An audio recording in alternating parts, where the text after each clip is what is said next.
Here is a yellow ink by Montegrappa, Harry Potter, Hufflepuff. Let's jump straight to the end with my opinion on this ink. The paper I'm using here is a Maruman Mnemosyne Notebook.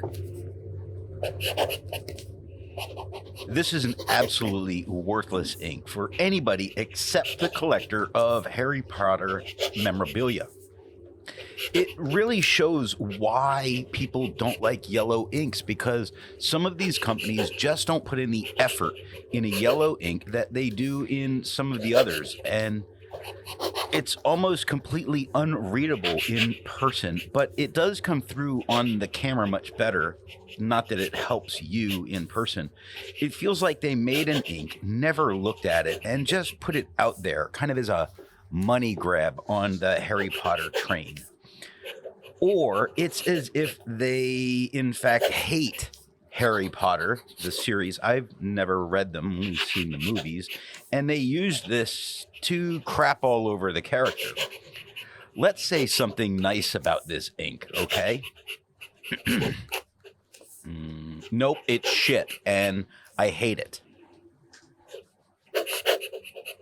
The pen for today is a Lamy All-Star. All of the writing samples are done with a Platinum 3776 with a soft fine nib which writes rather dry, a Hero 7035 with a fine nib that writes wet, a Visconti Van Gogh with a medium nib and an average flow, a Lamy Safari with a broad nib that writes average. Now that we know my opinion on this ink, let's take a look at the first writing sample done on Clairfontaine.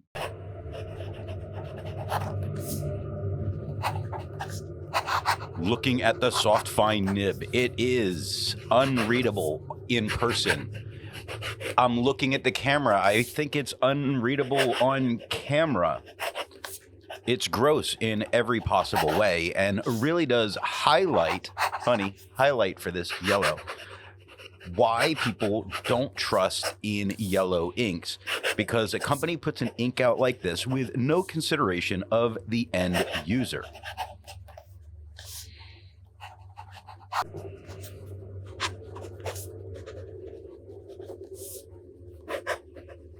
Looking at the wet fine nib.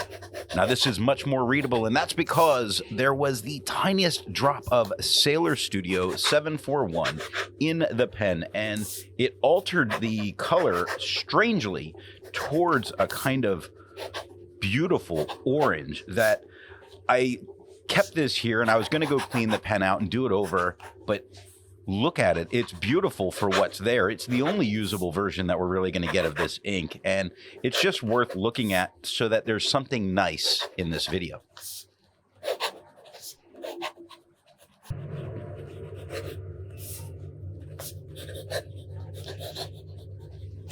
Looking at the medium nib, it is just as bad as it was with the soft fine nib. This ink is absolutely horrendous in every possible way.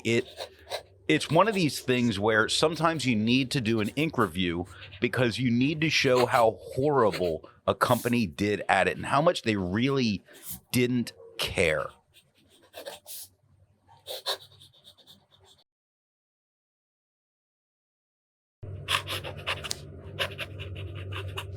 Looking at the broad nib, and speaking of they don't care, I mean, I can kind of maybe read this.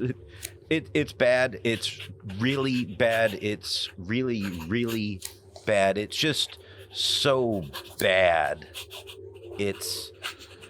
We need to get Montegrappa and stick their nose in this mistake so that they can learn not to do it anymore. Like a puppy, I guess, training it. I never did that to puppies, but I mean, that's what you see people do. That's what should probably happen here. They should have their face rubbed in this yellow ink. Not that you'd even be able to tell because it's so unseeable. It's bad.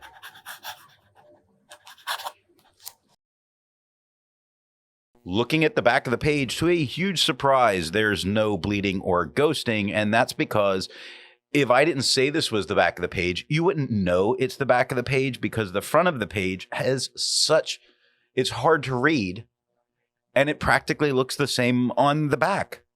Like most inks, this one comes in a bottle. This is how the Pilot Custom 823 fits. And here is the Pelican M1000. Here is the ink level when you can no longer fill a Lamy Safari. There is approximately 3 milliliters of ink left. There's a lot to learn by doing multiple chromatographies. The one on the left is immediately put into water for 10 to 15 seconds. The one on the right, marked with a D, is let dry for 10 minutes before putting it into water.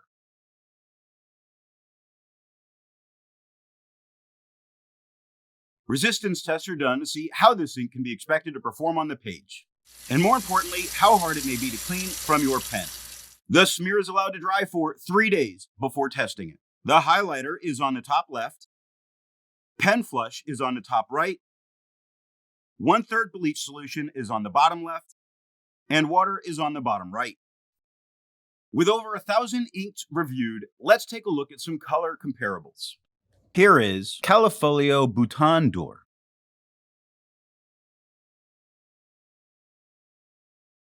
Here is J.R.R. Amber de Bermenie. Here is Pen BBS number 184.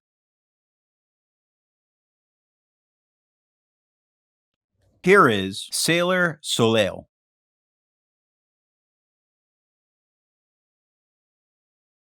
While it's nice to see color comparables, I prefer to see an ink that complements the color on the page.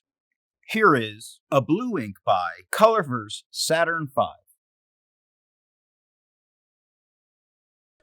Here is a red ink by Diamine Crimson.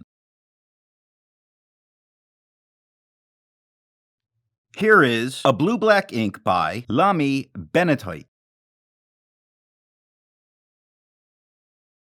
Here is a brown ink by Sailor Hagugate Gagon. So what nib and pen do I recommend using for this ink? The paper I'm using here is yellow Rhodia paper.